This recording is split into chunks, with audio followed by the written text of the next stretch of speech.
at the Calabasas Library for Authors Night.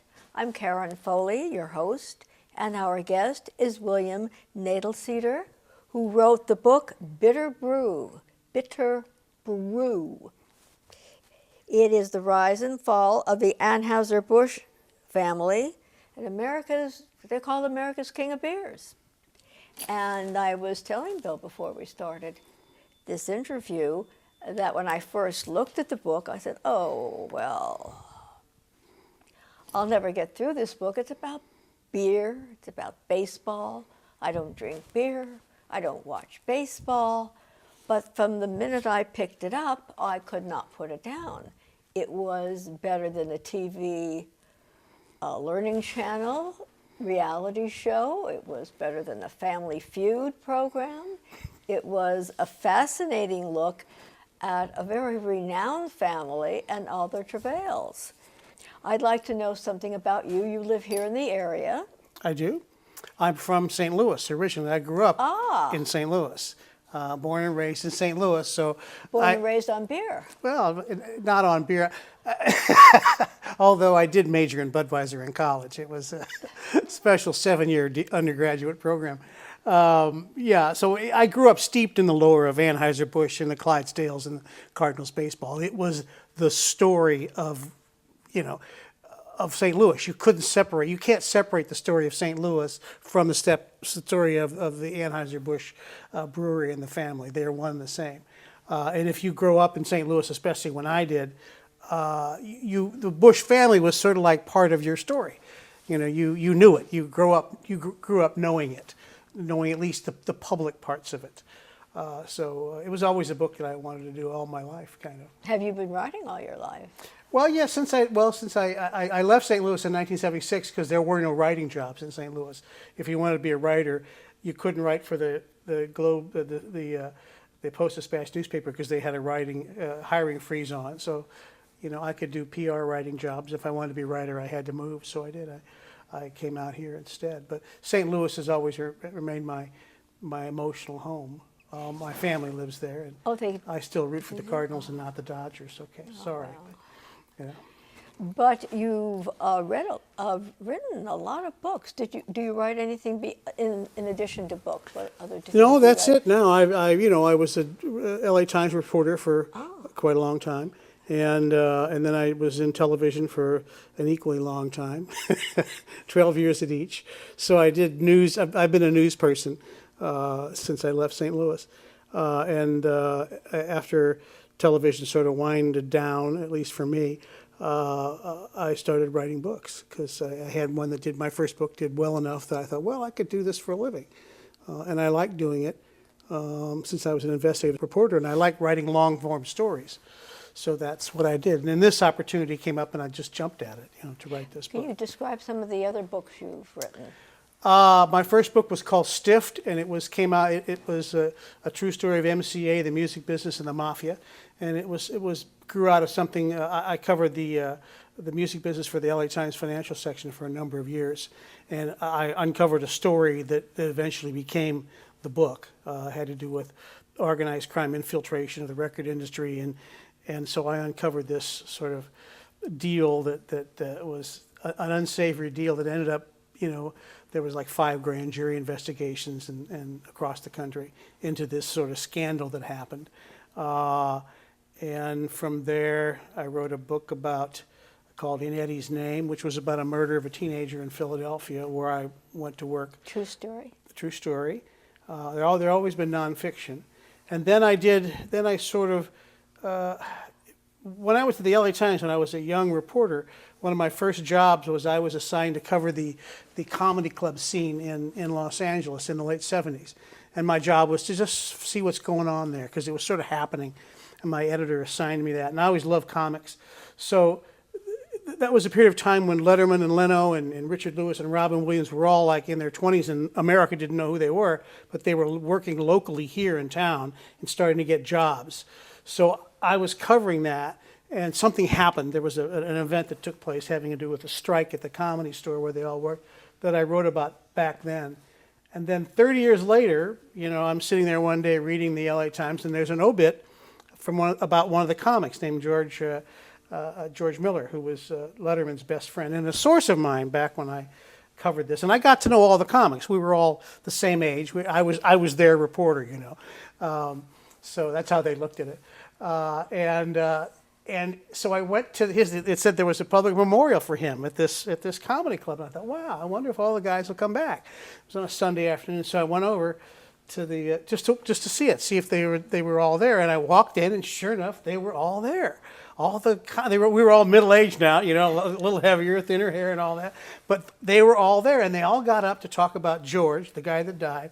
And every one of them talked about this 4-year period from 1975 to 79 as the greatest time of their life, when they were out here working for free, they were poor, they were trying to make it, they were struggling. And, you know, I left the memorial saying it's a great book. I never recognized it before.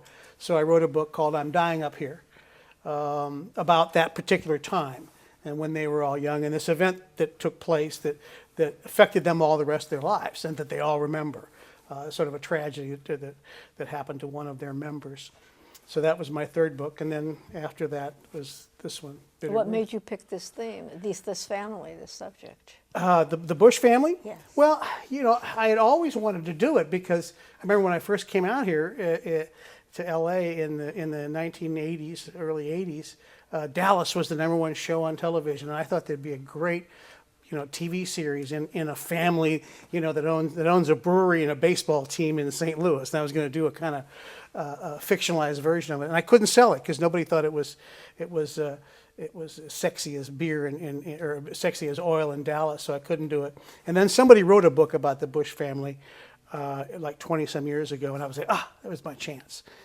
And I never thought about it again until the company was sold in 2009, 2008. The company was sold to a foreign company, and that whole history.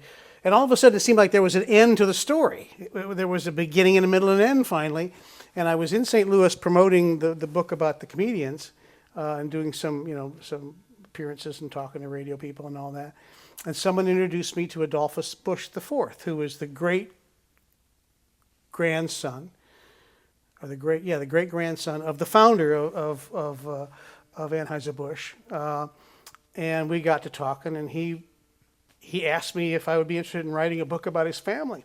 And I said, well, I always want to do that book, but he had this idea that he could hire me to do it. And I said, well, I don't do books for hire.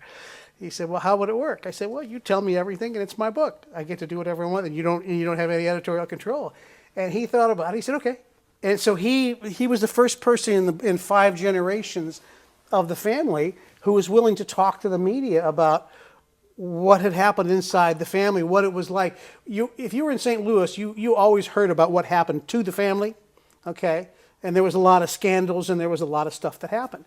But you never heard the family's view of it because they didn't talk, or what took place behind those walls, behind those gates. And so for the first time, you know, he talked, and he got some other members of his family, some people talked. So all of a sudden, I had an opportunity to answer some of the questions I always had about what it was like inside that compound where they all lived. The Bushes in St. Louis were like, they were royalty. They were like the Kennedys. You know, if you grew up there. I was thinking about very that. Much, Right. my joke was they're just like the Kennedys, but with guns. You know, and that's pretty much true. They were the Bush males, and this was a very male domain. It was the company's been handed down from father to firstborn son, you know, for 5 generations, and women were not allowed, you know. Well, they had their roles. Well, but they weren't that. No, you know, they would say that you can be pretty and have the babies, and we'll hierarchy. adore you and cheat on you and whatever else, but Pay you off. yeah, you're right, exactly, and build you houses and whatever else, but just stay out of the beer business. So all of a sudden, I had this opportunity, which I jumped at. I mean, it was great. I got to go back to St. Louis and stay for 6 months while I was researching, and you know, I have friends and family there, and it was just, you know, and it was a better story than I ever thought. You know, it was just so rich. You know, it's Gussy Busch, you know, the third guy in line of the 5 men who ran the company.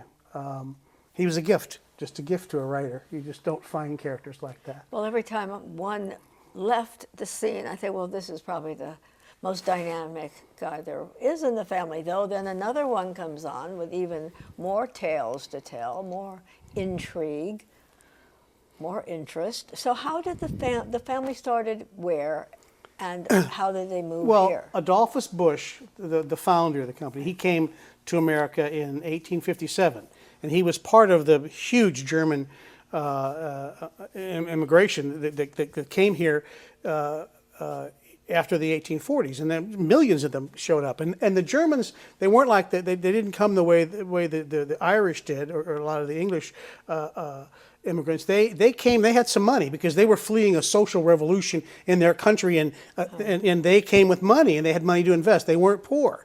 The Irish had to literally fight their way into America block by block, and were, but the Germans came with money, and they didn't go to New York. They came. No, they didn't. They came in other entry points, and they came in with money, and they came down the waterways, and they settled, and they invested their money in a lot of things, but they invested in breweries, all the breweries that you can think of. And what cities mainly did they gravitate Well, towards? anything along the rivers, Cincinnati, Chicago, Milwaukee, anywhere along there. Those are the big cities. There's a thing called the German Triangle, but became known as the German Triangle, where they settled. And the points of the German Triangle, I think, were Cincinnati, Cleveland, St. Louis. I think those were the 3 points of it. And there was a big concentration of Germans there. And so they invested in, they know how to make beer.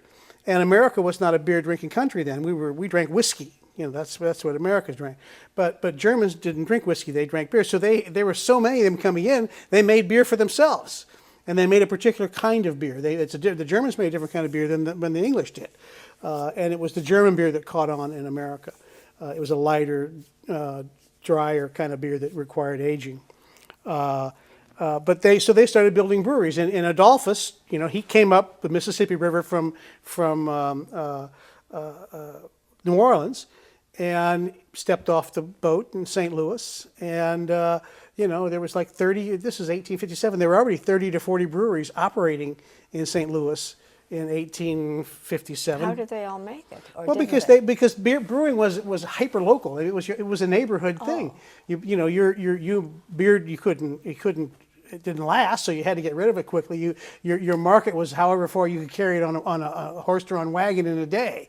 So all the breweries that started in St. Louis were named after the street they were on, or the neighborhood, or the family name, and they just competed, that way. And so he eventually started his own little business, and eventually married into a family of a rich soap maker who had taken over a brewery in a bankruptcy, and he wasn't a brewer, he was just some rich guy. And Adolphus was very sharp, and he knew about making beer. So he took this bankrupt brewery that made terrible beer, and because he was a really smart industrialist sort of person, turned it into basically the world's biggest beer company. Well, let's take a short break on this, and we'll come back and we'll go into how he made it such a household name, and some of the various slogans that they've used throughout the years. So stick with us. Come back to Bitter Brew. We'll see you in just a few minutes.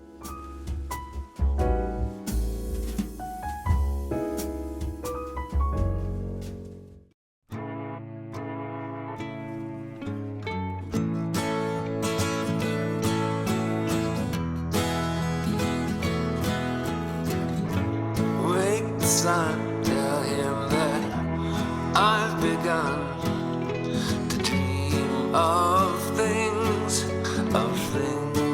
to come, and tell the trees not to look for me. I'm going to find some peace of mind. Wake the sun, wake the sun, wake the sun, wake the sun.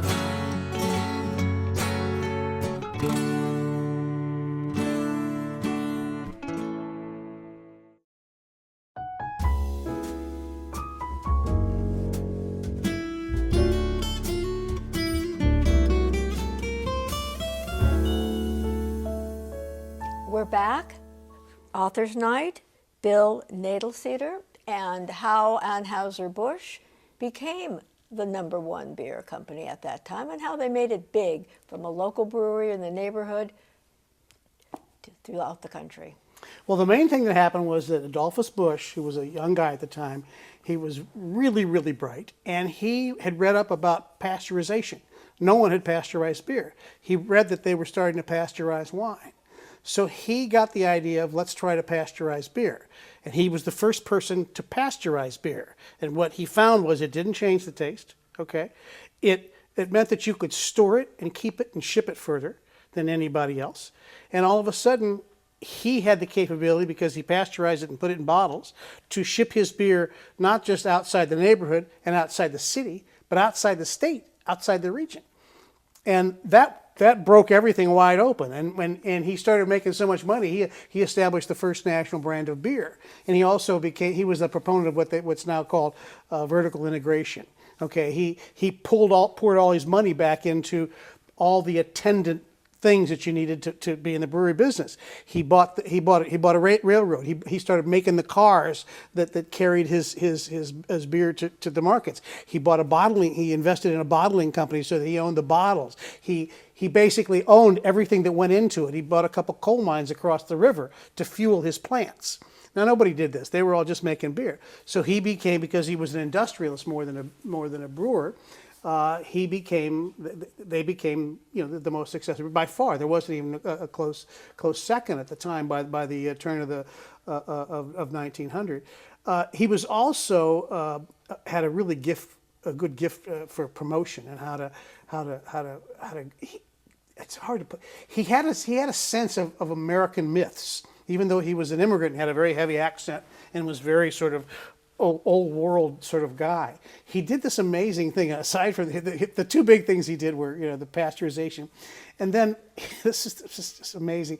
He was in a bar, okay, in St. Louis, and there was a big painting behind the bar that was like covered the whole wall, and it was called Custer's Last Fight. It was this big oil painting, and the bar was going bankrupt, and he was one of the creditors. So he took the painting as part of his thing. He paid the guy, the artist, $30,000 for the reproduction rights. And he had it redone a little bit so that there was more scalpings and all this stuff in it.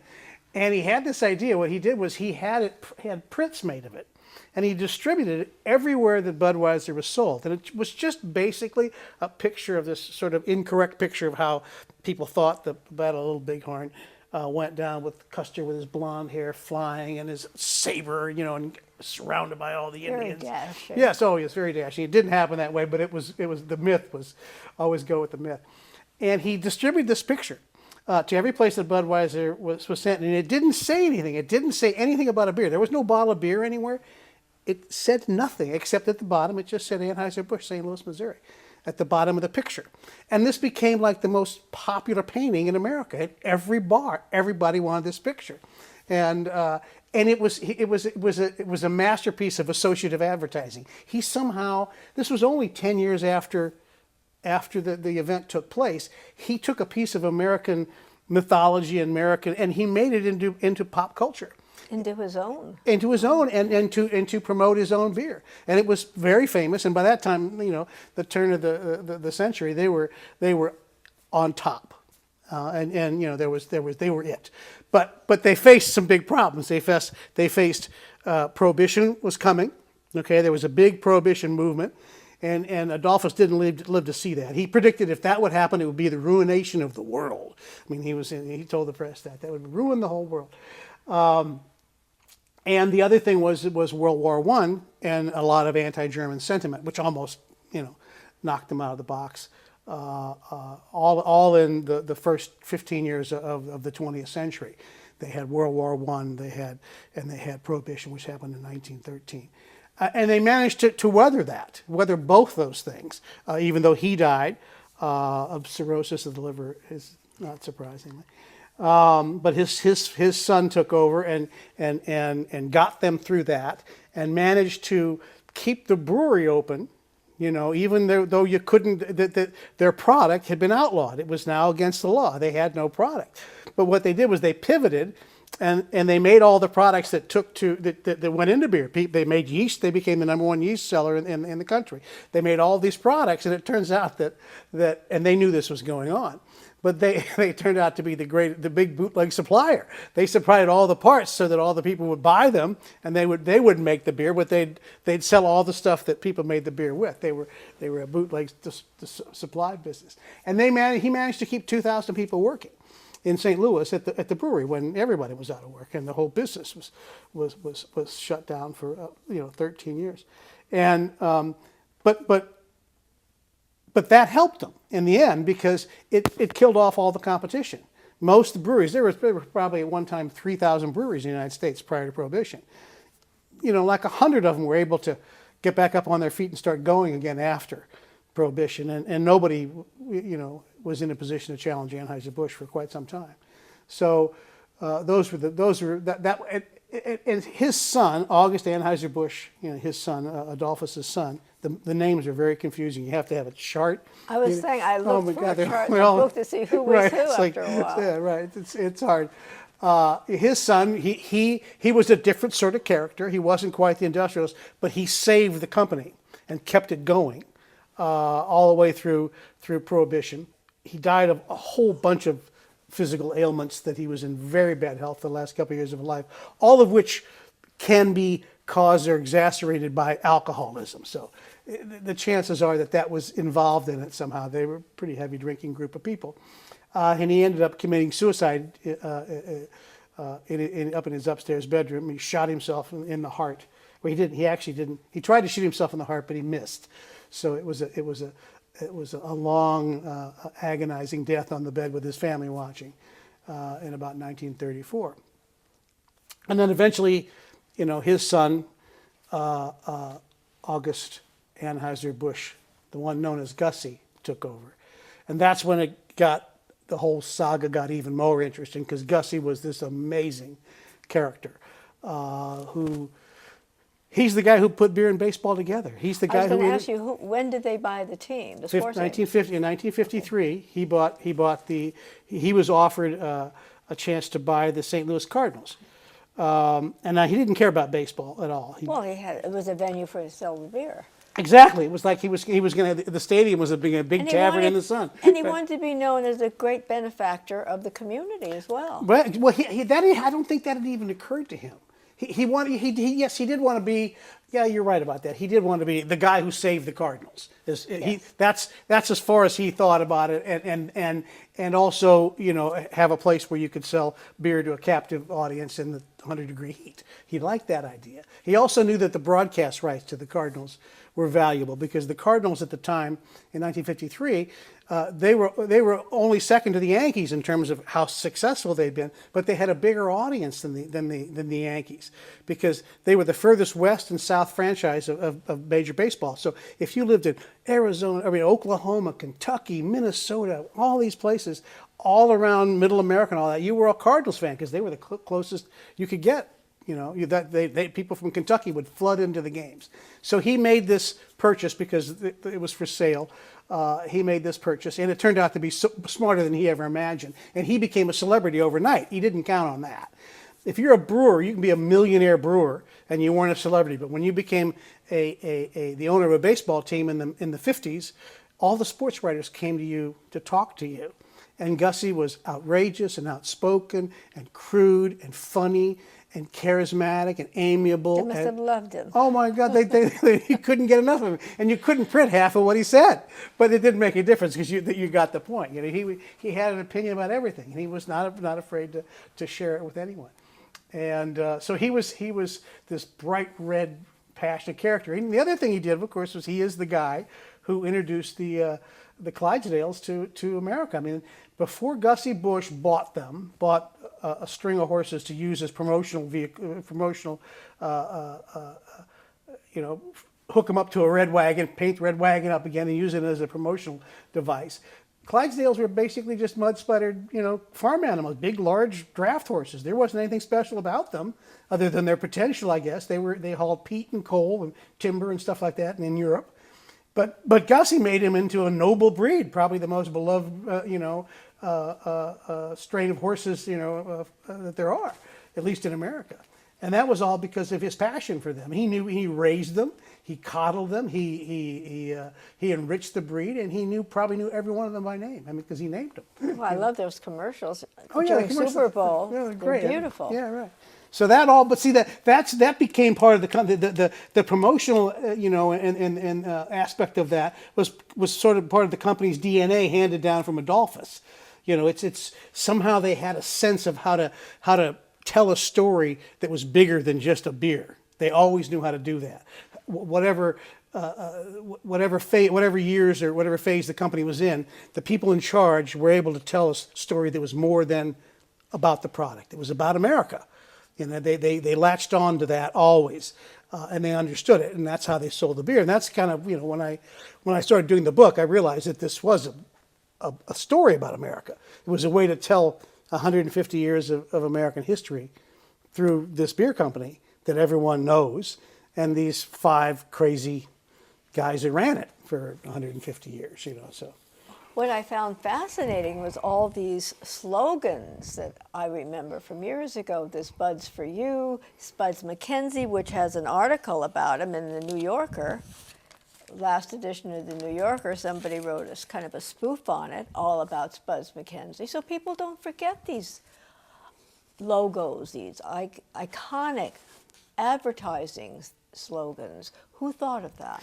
Well, usually the idea would come from the advertising agency that was pretty much that they controlled, okay, and then knew what they were looking for. The head guy, for example, this Bud's for You. That was among a whole bunch of things that were presented to August Busch III, the 4th guy to run the company, Gussy's son, when he took over finally. And he looked at they always present a whole bunch of ideas. He jumped on that right away. He said, that's the one we're going to do. And he saw this Bud's for You, for all you do, this Bud's for You.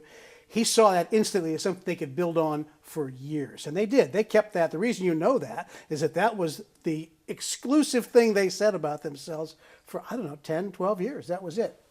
And they just hit it again and again and again and told that story over. And it was always about regular American folks working, spending their day, and then at the end of the day, tossing back a cold with friends or family or whatever else. And it stuck, and they always seemed to have a sense of what the right thing was that sold their beer. And they were very much challenged at one time by Miller, the great beer war of the 70s.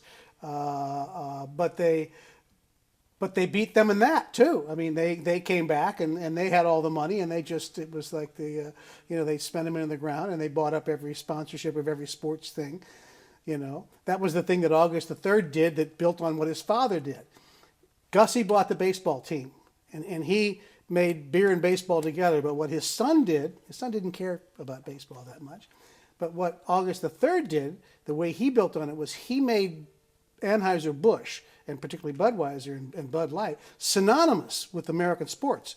As I say, if there was a 3-leg sack race being run somewhere, by God, there was going to be a Budweiser sign at the finish line so that it would show up on camera. And they own sports. When you thought about sports in America, you thought about Budweiser. You thought about the guys all together playing football. And they did that. Miller made a run at them, but in the end, they couldn't beat them. They always knew. And it all came from, again, this was like, if there is a thing that's passed down genetically, it was almost like they had this gene for promotion. The beer gene. Yeah, the beer story. And it went down through 4 generations. The last guy, not so much, but and that's when it started to falter. But yeah, they were great at that. Well, let's take another break for just a moment, and we'll get back to Bitter Brew and the Anheuser-Busch family.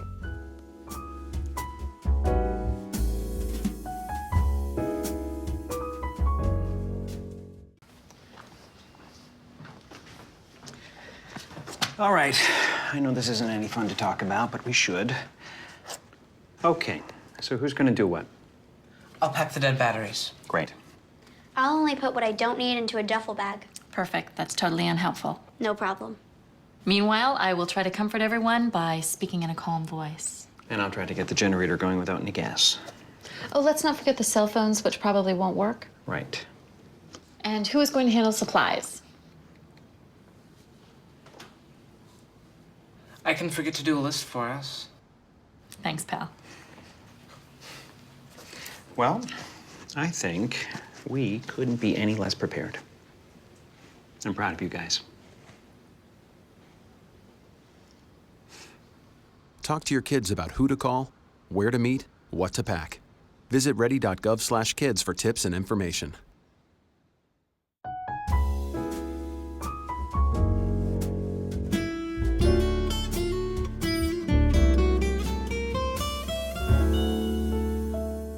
We're back to Author's Night and William Knoedelseder and his Bitter Brew, The Rise and Fall of Anheuser-Busch and America's King of Beers. I was going through other slogans that really struck a memory chord in me. When you said Bud, you said it all, and King of Beers.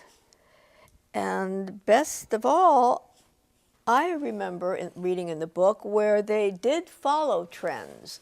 Was it the Miller? Miller Company came out with everything you wanted in a beer but less. Right. And then they were the first ones to do the diet beers. Well, yeah, the first one to market a beer with less calories. There'd always been beer with less calories. But what they didn't say, everybody kept secret, is a beer with less calories has less alcohol in it by nature. You can't. But it went over. They went over because they didn't sell the no calories. Just it's less filling. But it caught Anheuser-Busch by surprise. They didn't make a light beer, and they didn't think light beer would catch on, and they really missed the boat on that, and they really had to scramble to catch up, and they did. After a couple of years, they were back.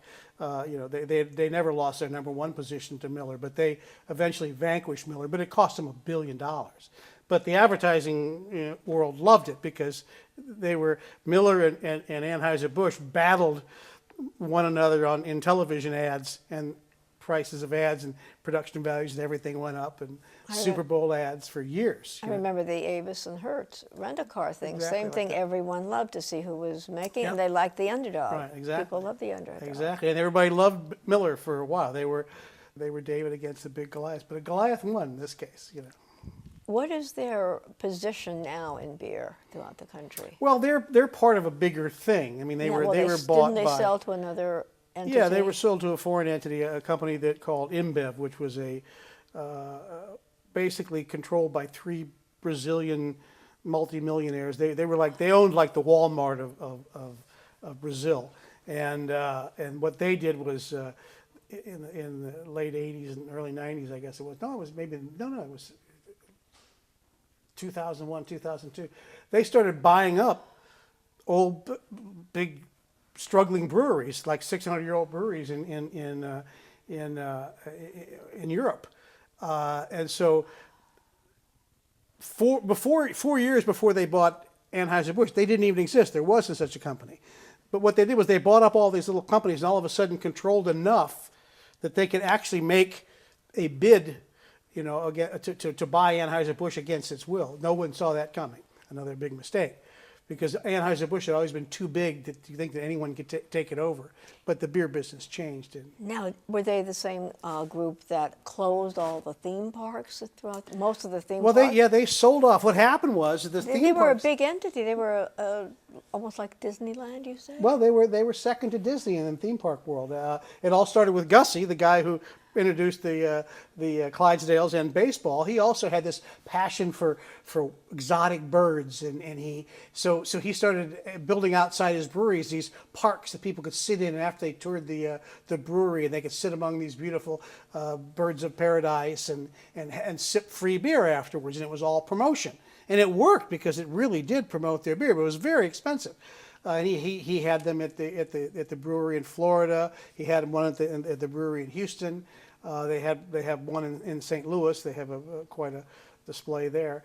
And then they had one in Los Angeles. Now I've never seen the one in Los Angeles, but after Gussy was deposed by his son, it's another story we haven't gotten into.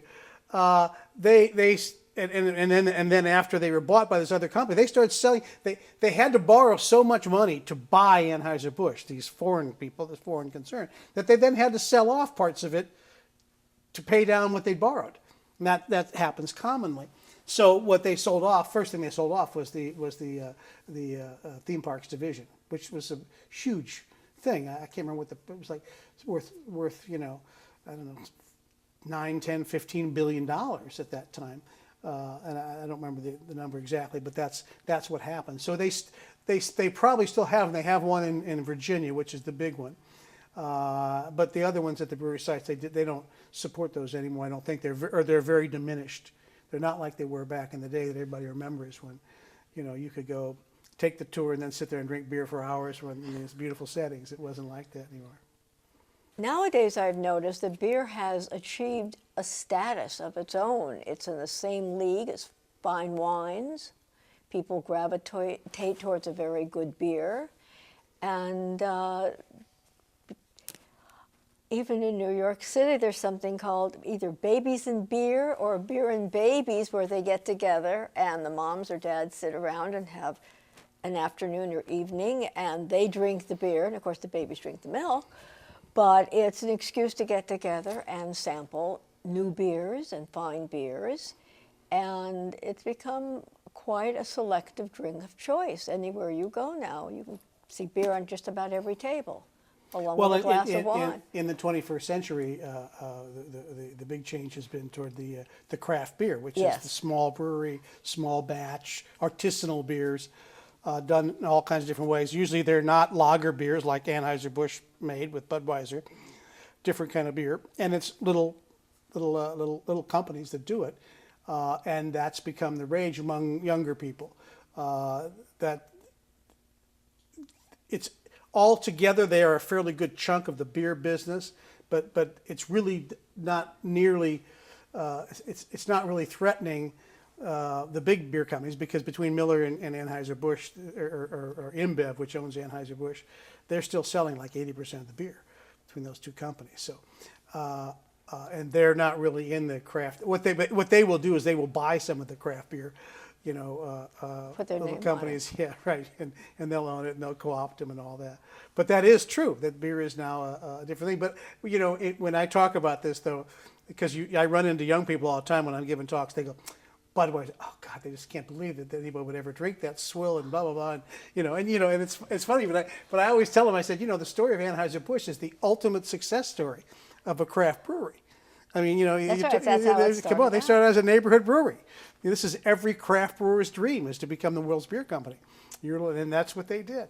And they did this from caring about the quality and making sure that everything was perfect always. I mean, you could go to the Anheuser-Busch brewery, and I did when I was younger, you still could, and you could eat off the flat factory floor. I mean, it was so perfect. It looked like a Disneyland exhibit rather than a factory. It was so clean and sparkly, and you couldn't believe that it was an actual working factory. It was always that way. Everything, they're very much like Disneyland in that sense. It's just perfect, and that's what sustained them. And this great everything story was fresh and throughout the stale. I remember one of the owners used to go around test tasting. Exactly right. And August Bush III, he would taste beer wherever he went, and he would look at the date and see if it was fresh, and if it was 2 days older than it should have been, everybody was in trouble. So yeah. But what is the family doing now? Are they still in any kind of affiliated business? Do they still have a hand? Are they advisors? They're just very wealthy people now. they sold out at a very nice price, so they're very wealthy. But interestingly, and this was a great, as a storyteller, it was a great thing for me, because the story could have ended very badly with August the 4th, the last guy in line. When they sold the company, had a lot of problems and personal problems that are detailed in the book. But Gussy Bush's son, one of his youngest sons, he had 11 kids by 4 different wives. Very prolific family. Yes, right. Prolific would be a good word. His son Billy, who is of all his children most resembles him in his manner and his way of speaking and his looks, has started his own beer company called the William K. Bush Beer Company in St. Louis, where they're making beer the old-fashioned way according to the German purity laws. And they're doing very well. It's a local beer. So they're starting again.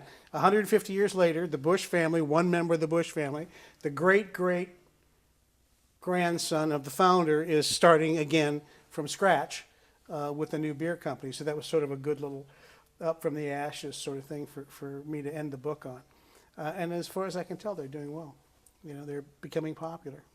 They stole the sports team too. They sold everything. Yeah. His Was that part of the Gussy's package? son, August the 3rd, sold the baseball team, but he didn't sell it until after his father died. He didn't much care. The baseball team got a lot of attention, and Gussy loved it because he just loved it in the end because I mean Gussy, people in St. Louis remember Gussy because he was this old guy, and he was this elfin character in the end of his life who would get up on the red beer wagon and sit up there and wave his crazy cowboy hat, and he had this red sport coat, and the Clydesdales would take that beer wagon around the ballpark, and he would wave, and he was 85, 90 years old, but his son always wanted to sell the baseball team because they didn't make any kind of money. I mean, if they were lucky, they profited a couple $1 million a year for all this hassle that it took. They made more on beer in a couple hours, than they made in the baseball team all year. So the minute his dad died, he unloaded the baseball team. It gave them the fame they loved. Oh yeah, exactly right. And St. Louis, the people in St. Louis were not happy that they sold the Cardinals. That was. It's funny because the Cardinals people still think it's still called Busch Stadium, and I think that will be for some time. The new owners won't change that. But St. Louis is such a baseball crazy town that I remember when I started to do this book, I was back home and I went to a Cardinals game with my brother-in-law and a couple of nephews, and as we were going into the park, the downtown is filled with people. I mean, it's just literally they're streaming in. I mean, they're sold out every game. Everyone was wearing red except me, and I kept thinking, wow. The thought hit me. Well, what would St. Louis be like, if Adolphus Busch had gotten off the boat in Cleveland? And not here. You wouldn't see any of this. None of this would be here. None of this thing with the Cardinals and the baseball stadium and the Clydesdales clopping around outside, and this is it's a great pageant to see. And it's all coming from 1857 when this young guy got off the boat there. And then the game started, and the second batter up that night, it was my birthday, the second batter up hit a foul ball right to me. I had to put my hand up to keep from getting hit. And I caught it. I kept thinking, well, I'm fated to do this, right? This is telling me I have to do this book right now. Yeah. So, yeah, it was fun. Well, the book was phenomenal, and your presence here as our guest author did honor to our program. And I want to thank you very, very much for coming. And again, tell you how much I personally enjoyed reading the book. Now a beer fan, a baseball fan. Now you drink beer all the time. If they had gone to New York, I'm thinking maybe the Brooklyn Dodgers might have still been there if they had settled there. Yeah, right. Yeah, right. Exactly right. But here we are, and I'll say goodbye and thank the Media Operations Department, thank the Calabasas Library, and thank you, our TV audience, leaving you with these words. My favorite words of this year was, you are today what you will be 5 years from now, with two exceptions, one being the people that you meet, and it was a delight for me to meet you, Mr. Knoedelseder, and read your book, Bitter Brew, and the second is the books you will read. And the book will be here at the Calabasas Library, so join us at the library and check out the Bitter Brew. Thank you again. Thank you. Thank you for having me.